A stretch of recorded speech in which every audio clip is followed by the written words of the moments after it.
श्रीमद् भगवद गीता अध्याय 3 कर्मयोग का सार। गीता का तीसरा अध्याय कर्मयोग कहलाता है। इस अध्याय में भगवान श्री कृष्ण अर्जुन को कर्म का महत्व समझाते हैं। अर्जुन पूछता है कि यदि ज्ञान श्रेष्ठ है तो फिर कर्म करने की आवश्यकता क्यों है।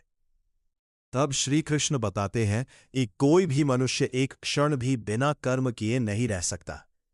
प्रकृति के गुण उसे कर्म करने के लिए प्रेरित करते हैं। भगवान कहते हैं कि मनुष्य को अपने कर्तव्य कर्म अवश्य करने चाहिए, क्योंकि कर्म न करने से जीवन का निर्वाह भी संभव नहीं है। लेकिन कर्म करते समय फल की इच्छा नहीं रखनी चाहिए। जो व्यक्ति अपने कर्मों को भगवान को समर्पित करके करता है, वह कर्म बंधन से मुक्त हो जाता है। श्री कृष्ण बताते हैं कि संसार की व्यवस्था यज्ञ भावना पर आधारित है। जब मनुष्य निस्वार्थ भाव से कर्म करता है तो समाज और संसार का कल्याण होता है। इसलिए प्रत्येक व्यक्ति को अपने धर्म और कर्तव्य का पालन करना चाहिए। भगवान स्वयं कहते हैं कि उन्हें कुछ भी प्राप्त करने की आवश्यकता नहीं है, फिर भी वे लोक कल्याण के लिए निरंतर कर्म करते हैं। यदि श्रेष्ठ पुरुष कर्म करना छोड़ दे तो सामान्य लोग भी उनका अनुसरण करेंगे और समाज में अव्यवस्था फैल जाएगी। अध्याय के अंत में अर्जुन पूछता है कि मनुष्य इच्छा न होने पर भी पाप क्यों करता है। तब श्री कृष्ण बताते हैं कि काम, वासना और अनियंत्रित इच्छाएं तथा क्रोध मनुष्य के सबसे बड़े शत्रु हैं। ये ज्ञान को ढक देते हैं और मनुष्य को अधर्म के मार्ग पर ले जाते हैं। इसलिए मनुष्य को इंद्रियों, मन और बुद्धि को नियंत्रित करके काम और क्रोध पर विजय प्राप्त करनी चाहिए। अध्याय 3 का मुख्य संदेश कर्म करना जीवन का धर्म है। फल की इच्छा छोड़कर कर्म करो, अपने कर्तव्य का पालन करो। निस्वार्थ कर्म ही कर्मयोग है। काम और क्रोध मनुष्य के सबसे बड़े शत्रु हैं। भगवान को समर्पित कर्म मुक्ति का मार्ग बनते हैं। प्रसिद्ध श्लोक कर्मण्येवाधिकारस्ते मा फलेषु कदाचन। अर्थ, तुम्हारा अधिकार केवल कर्म करने में है, उसके फल पर कभी नहीं।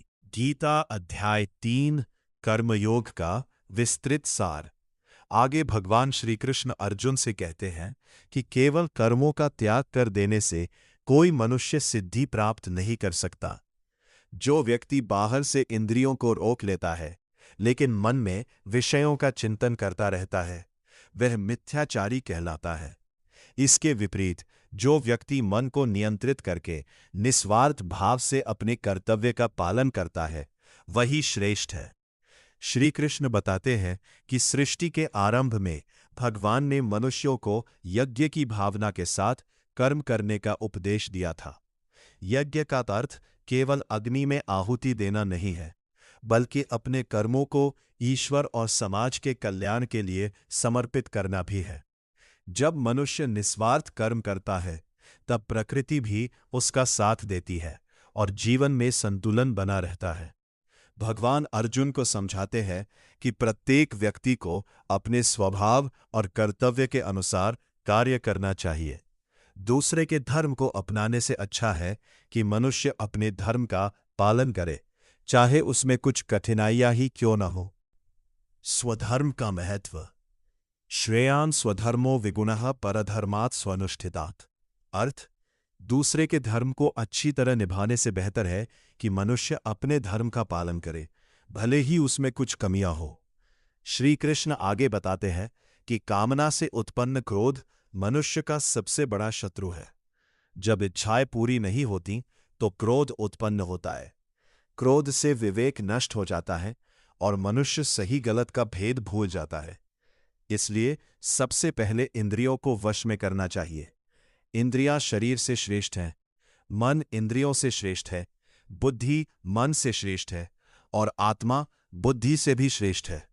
जो व्यक्ति आत्मा की शक्ति को पहचानकर मन और इंद्रियों को नियंत्रित कर लेता है, वो काम और क्रोध पर विजय प्राप्त कर सकता है।